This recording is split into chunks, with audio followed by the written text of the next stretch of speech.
अंधेरे को चीरती हुई मल्लिका की कार इस सुनसान सड़क पर दौड़ रही थी। रात के लगभग 1 बजे होंगे। सजी धजी अपनी सहेली के तिलक महोत्सव से लौट रही थी, अकेली। अनगिनत बार इस सड़क से वो आ जा चुकी है, लेकिन रात के इस सन्नाटे में ये सड़क आज उसे एकदम अजनबी सी लग रही है। तभी कार के रियर व्यू मिरर में उसे दिखाई दिए कोई 3-4 मोटरसाइकिलें, जिन पर लगभग 7-8 लोग बैठे होंगे। वे उसकी कार के आसपास ही मोटरसाइकिल चला रहे थे। उसे इन लोगों की हरकतें अटपटी लग रही थी। वो बहुत डर गई। उसने कार की स्पीड बढ़ाई तो उन मोटरसाइकिलों की स्पीड भी बढ़ने लगी।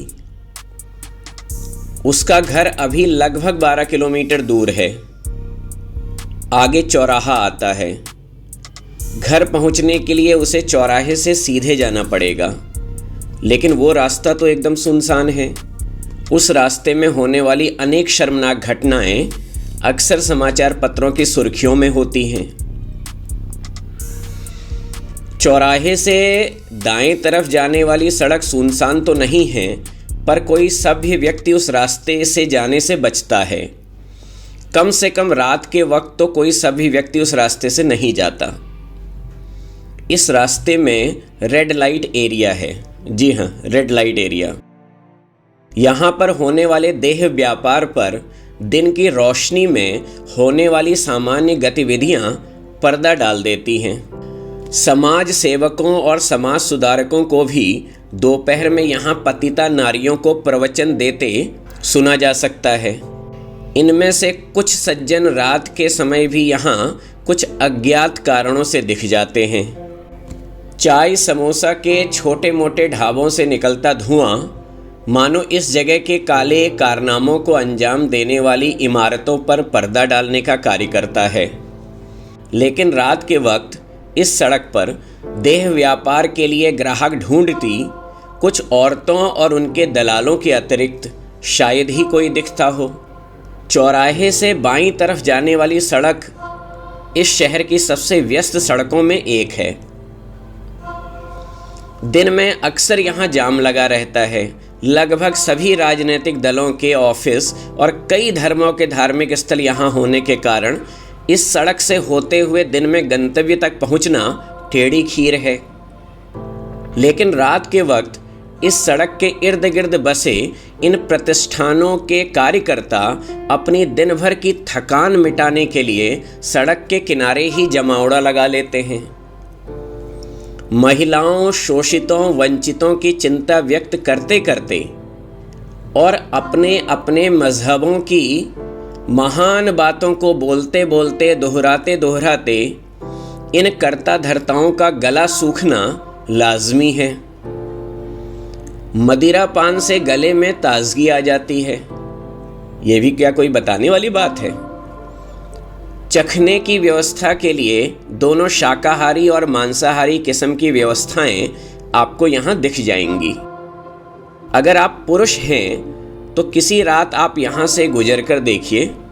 भिन्न भिन्न राजनीतिक और धार्मिक संस्थानों के नियंताओं में इतना प्रेम आपको और कहीं नहीं मिलेगा।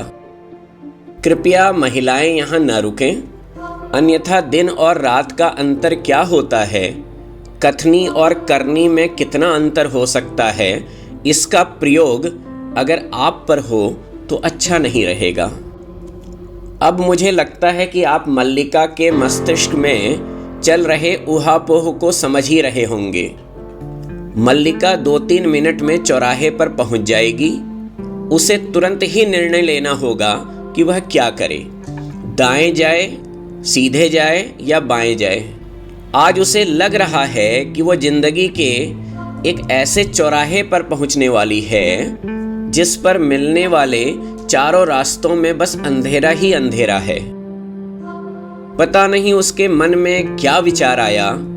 वो चौराहे पर पहुंचते ही दाहिनी तरफ मुड़ गई, रेड लाइट एरिया की तरफ। उसकी कार को आता देखकर उस दलाल और उसके संग खड़ी औरतों में खुशी की लहर दौड़ गई। इन चारों को ग्राहक की तलाश थी। जैसे ही मल्लिका ने इनके निकट अपनी गाड़ी को रोका तो गाड़ी में एक महिला को देखकर बाहर खड़े उन चारों लोगों के चेहरे पर एक निराशा का भाव आ गया और थोड़ा थोड़ा आश्चर्य का भाव भी। दलाल ने मल्लिका से पूछा, कहिए मैडम, क्या मदद करें आपकी?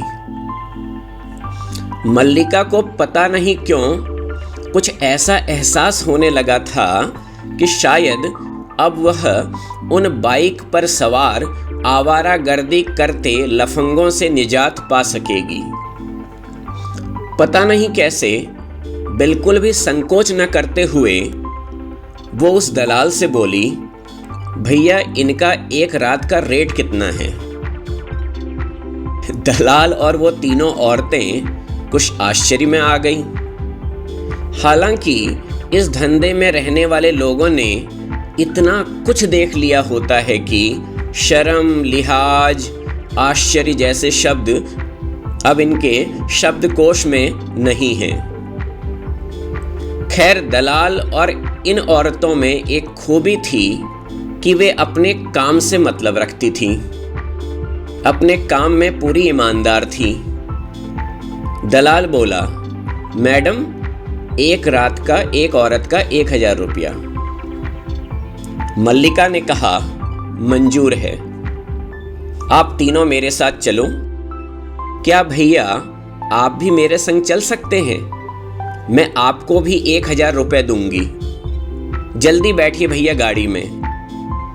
इससे पहले कि वो दलाल और वो 3 औरतें कुछ समझ पाती, मल्लिका के बार बार आग्रह करने के कारण उन चारों को गाड़ी में बैठना पड़ा। वैसे तो ये चारों लोग हर एक रात समाज के नंगे घिनौने सच को देखने के आदी हो गए हैं, किंतु एक स्त्री का इस तरह इन चारों को अपनी गाड़ी में बिठाकर ले जाना इनके समझ से परे था।